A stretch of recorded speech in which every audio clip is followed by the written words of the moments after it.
Donc, exercice 79.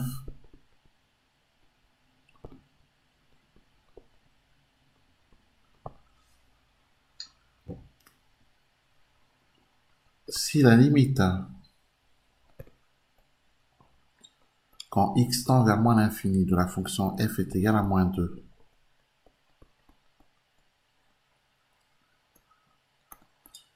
et la limite quand x tend vers moins l'infini de la fonction g est égale à plus l'infini, alors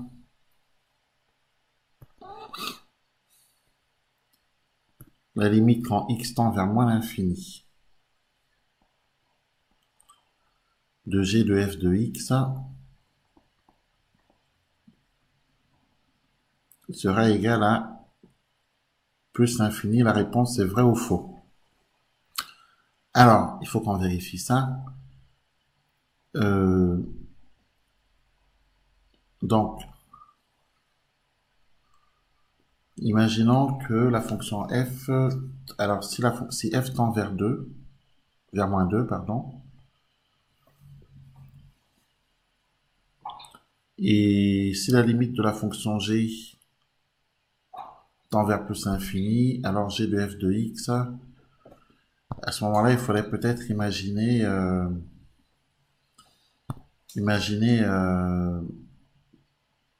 la fonction f, puisque g de f de x, c'est f dans g. D'accord? C'est ce qu'on appelle g rond f. Je sais pas si on vous a expliqué ça comme ça. F dans g.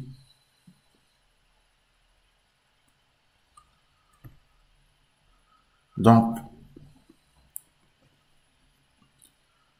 à ce moment-là, il faudrait imaginer la fonction f dans la fonction g, sachant que la fonction f, on pourrait imaginer une fonction g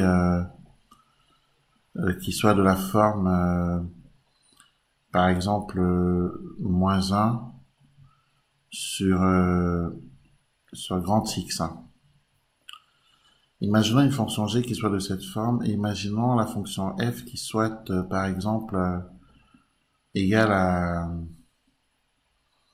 à alors, sachant que celle-ci, elle tend vers,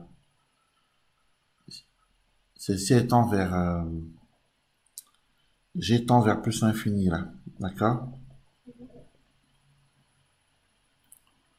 G tend vers plus l'infini quand grand x tend vers moins l'infini. Par exemple, hein, par exemple.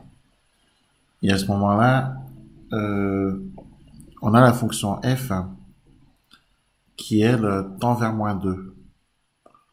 Donc, imaginons que la fonction f soit tende vers moins 2. Alors, est-ce qu'il est possible que g de f de x tende vers plus l'infini? Bon, en fait, on doit raisonner en se disant, en imaginant la composition, la décomposition et la recomposition. Donc, on peut imaginer que si f tend vers moins 2, en moins l'infini, et si g tend vers plus l'infini, alors ça voudrait dire que, que g de f de x tend vers plus l'infini. À ce moment-là, il faudrait imaginer que laquelle est dans laquelle, en fait, parmi les deux. Euh, Est-ce que c'est g qui est dans f ou est-ce que c'est f qui est dans g? C'est ça la vraie question, en fait. D'accord? Donc, la vraie question de savoir, c'est quelle est la fonction qui est dans... Est-ce que, est-ce que, puisqu'on nous propose ceci, est-ce que si f est dans g, ça peut correspondre, sachant que f tend vers moins 2, hein, que f a pour limite moins 2 et que g a pour limite plus infini. Donc, est-ce que ça peut correspondre à g de f de x? Alors, Quelle est la méthode que votre professeur a appliquée pour traiter ça? J'ai pris un exemple. Envoie-moi envoie-moi la méthode qu'il a appliquée, comme ça je vais pouvoir te l'expliquer. Celui-là. Parce que soit vous passez par des exemples, Oui, on a été passé par bah des oui, exemples. voilà, c'est ça. Donc si vous passez par des exemples, ça veut dire qu'il faudrait imaginer une fonction f et une fonction g qui correspondent à la situation. Ce qui... Mais justement, j'avais pas très bien compris parce qu'on Bah avait. oui, parce que du coup, il faut imaginer. Bah oui, il faut imaginer. Envoie-moi quand même ce que vous avez fait et je vais pouvoir te proposer une explication. Bah, Envoie on sur avait mon portable directement, ce sera mieux. la 79, on n'avait pas fait Comment? le 79, on n'avait pas fait celui-là. Vous avez fait lequel? On en avait fait d'autres, mais pas dans ce jour-là. On en avait fait un en cours et j'avais pas compris, donc j'ai pris à peu près le même truc, mais j'ai pas la connexion. Alors attends, je vais prendre mon livre des méthodes et je vais un instant, s'il te plaît.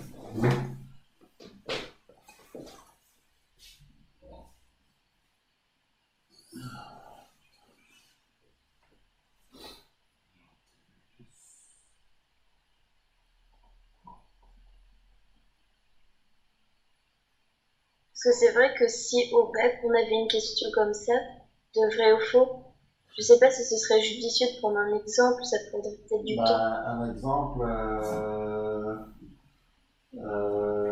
bah, de toute façon, je vois, il n'y a peut-être pas trop le choix non plus, hein. Mais bon, après, faut voir au niveau des méthodes, qu'est-ce qui est expliqué en fait, là, parce que c'est les méthodes qui permettent de savoir. Alors, par contre, où est-ce qu'il est ce bouquin-là? Hop, hop.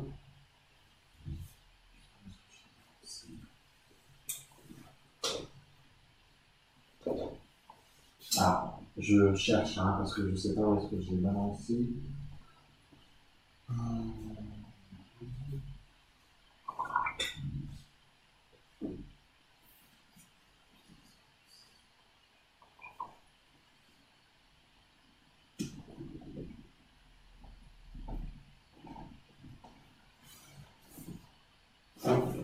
Mais le jour du bac, c'est pas ça qu'on vous donne, hein. Ah oui, Ah non, ah non, non, non, non, non, c'est pas ça qu'on vous donne le jour du bac, hein. Alors, laisse-moi juste chercher le livre, parce que là, je ne le retrouve pas.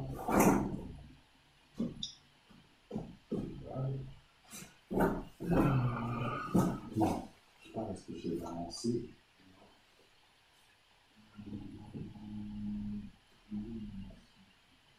Bon, je ne le retrouve pas, je sais pas où est-ce que je l'ai mis. Bon,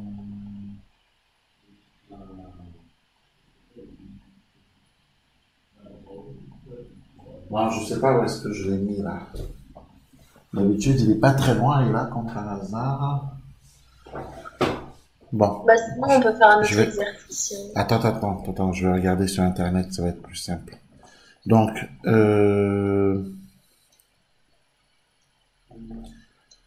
je vais regarder, parce que ce qui est important, c'est le cours en fait, hein, ok? Voilà. Donc, on va juste rechercher le cours sur internet, hein. Et Mais à est-ce part... que ce serait pas une sorte de démonstration? Ah non, non, non, non, non. Ah non, faut pas penser que c'est compliqué, c'est pas compliqué, c'est juste qu'il faut bien connaître son cours. Alors, fonction composée, limite, hein. C'est ça en fait. D'accord?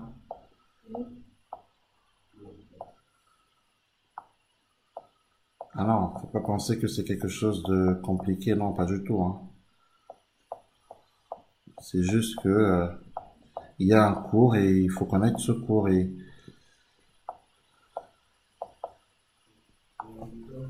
ah par contre j'ai pas marqué terminal ES. Hop. Le terminal S. Ouais mais bon, nous on va chercher en terminal ES parce que vous n'avez pas toujours la même chose. Attention, hein. Pas, pas surtout. Alors, donc, fonction composée, justement.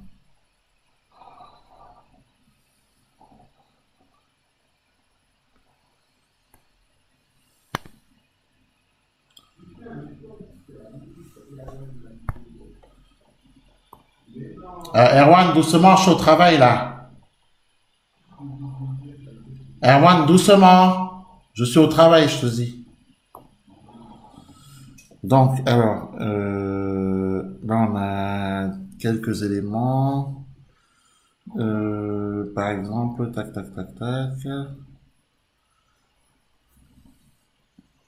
Alors, ensemble de définitions, d'accord, ok, signe, limite. Donc, si la limite de U tend vers L et si la limite de f de U tend vers L', alors, euh, la limite quand x tend vers A de f est égale à L'. Bah, tu vois, il y a des propriétés, hein. Il y a des propriétés. En voici une, hein. En voici une. Donc, si la limite de la première fonction tend vers L, et si la limite de la deuxième fonction tend vers L', d'accord? Oui. Si la limite de f de U de x tend vers L', alors la limite de la fonction f tend... Il y a des propriétés en fait, hein. Il y a des propriétés, mais il faut toutes les identifier pour pouvoir répondre à la question. Donc, il faut peut-être marquer propriété fonction composée.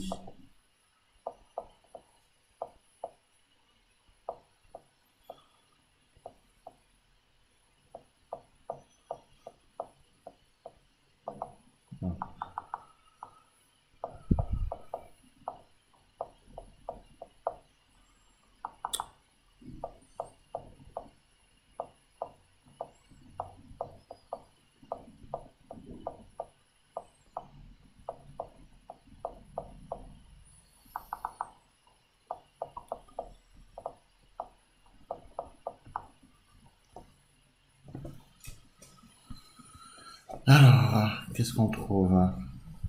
Ok.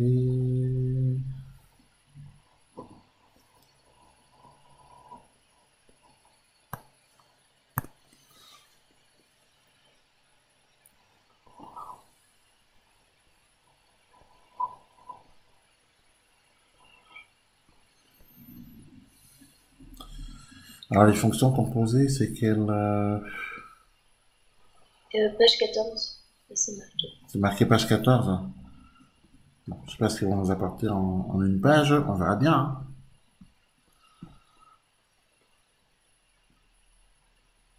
On a quelle page, hein? Page 8.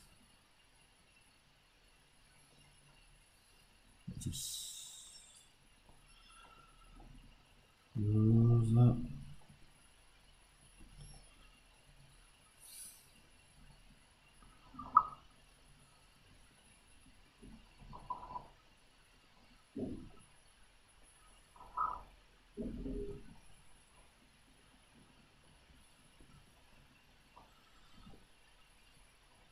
Donc, soit G une fonction, DG son ensemble de définitions.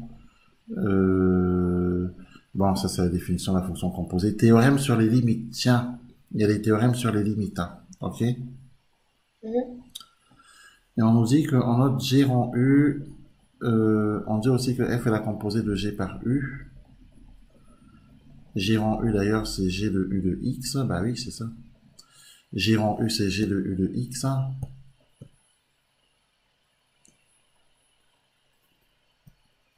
D'accord? G rond Oui. U c'est égal à G de U de X.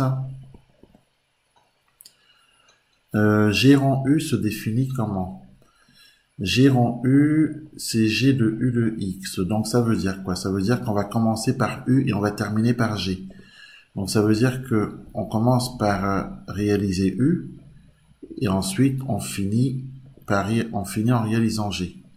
Ce qui veut dire que euh, euh, on réalise U. U appartient à l'intervalle I. G appartient à l'intervalle DG.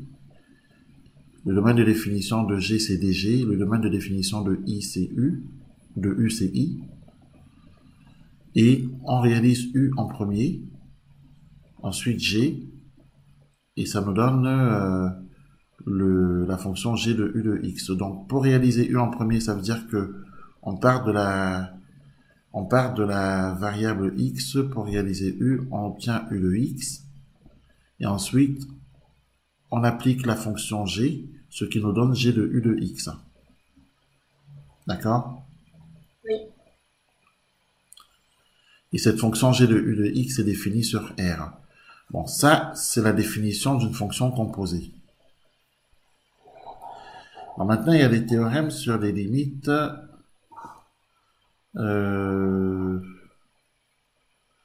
Bon, là, on a des exemples, mais avec les exemples, bon, ça pose pas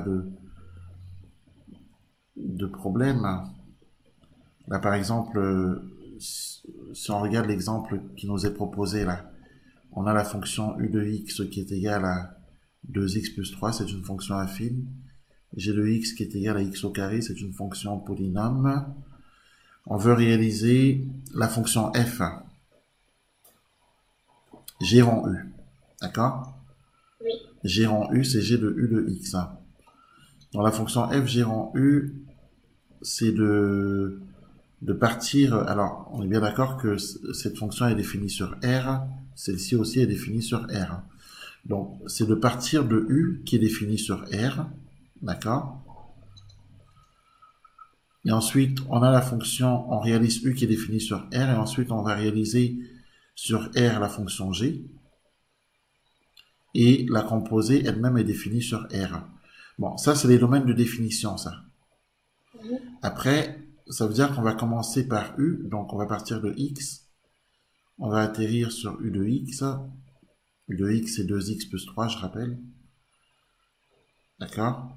Donc, en gros, on part de X pour aller vers 2X, 2X plus 3, hein, bien entendu. Et de U, on va réaliser G de U de X.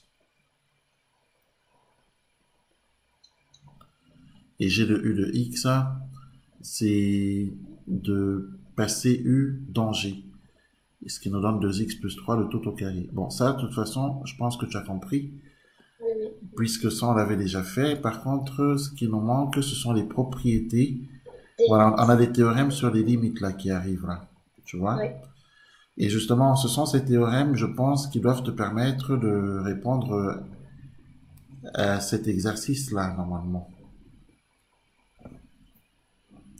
Si une fonction f est définie sur un intervalle i du type a plus l'infini, d'accord? Alors, quelle était la fonction qu'on avait? Parce que on peut peut-être la retrouver ici à travers notre théorème. Alors, On va noter ce qu'on avait, nous. Nous, on nous propose ceci. On nous dit que si, alors, parce que justement, il faut identifier le théorème qui correspond. Donc, si la limite quand x tend vers moins l'infini de f, c'est moins 2. voilà, et si quoi? Et si limite de x tend vers moins l'infini de g de x et plus l'infini.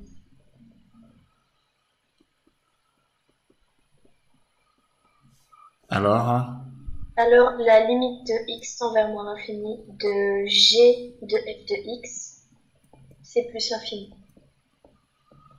non, la question c'est égal à quoi? Voilà. Donc, du coup, bah, il faut regarder faut regarder les propriétés.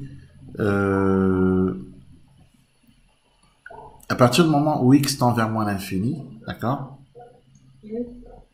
À partir du moment où x tend vers moins l'infini, on est dans un intervalle du type moins l'infini a, dans l'autre sens. Parce que là, c'est du type a plus l'infini. Ça, c'est quand x tend vers plus l'infini, ça. D'accord? Oui. Quand x tend vers moins l'infini, ça veut dire qu'il existe un nombre à partir duquel on va toujours aller vers moins l'infini. Donc, on est dans un intervalle du type moins l'infini a. Donc, il faut rechercher un intervalle du type moins l'infini a. Donc, ce n'est pas ce théorème qu'il propose, ni celui-là,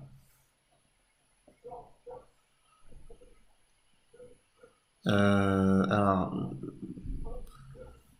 donc le réel sur f, une fonction définie sur un intervalle i, le réel a appartient à i, ou est une borne de i. On dit que la limite de f quand x tend vers a, lorsque x tend vers a et l, si les valeurs de f peuvent être aussi proches que l'on veut de L lorsque X se rapproche de A.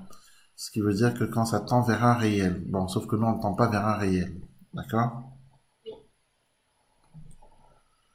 Donc, on dit que f a pour limite plus infini lorsque x tend vers plus infini si les valeurs de f sont aussi grandes que l'on veut lorsque x devient de plus en plus grand. Bon, ok, mais ça ne nous donne pas le théorème qui correspond à cet exercice. Alors ensuite, dans les tableaux suivants, bon, c'est les tableaux qui donnent les propriétés sur les limites. Donc là, ça ne concerne pas les fonctions composées, hein, ça concerne toutes les limites qu'on a déjà, qu'on peut aborder. Bon, là, on a les formes indéterminées. En fait, il faut prendre des exemples. Ah, cas des fonctions composées. Ah ben voilà, on y arrive. Hein. Cas des fonctions composées ici. D'accord? Oui. Alors peut-être qu'on va avoir des propriétés là. Alors, tend vers alpha, vocal à la limite de G. Oui, oui, oui. Donc c'est exactement ça. Alors du coup, voilà, celui-là c'est A plus infini. Moi je recherche dans l'autre sens. Hein. Dans l'autre sens, on devrait avoir des éléments de réponse sur ces théorèmes-là, à partir d'ici. Tu vois, parce que ici, par exemple, on nous donne ce théorème. Donc, on nous dit pour ce théorème que si, tu vois, si la limite de u de x lorsque x tend vers un certain alpha vaut k, donc si cette limite vaut k, en gros, on nous dit que si la limite, quand x tend vers une valeur alpha d'une fonction donnée, ça peut être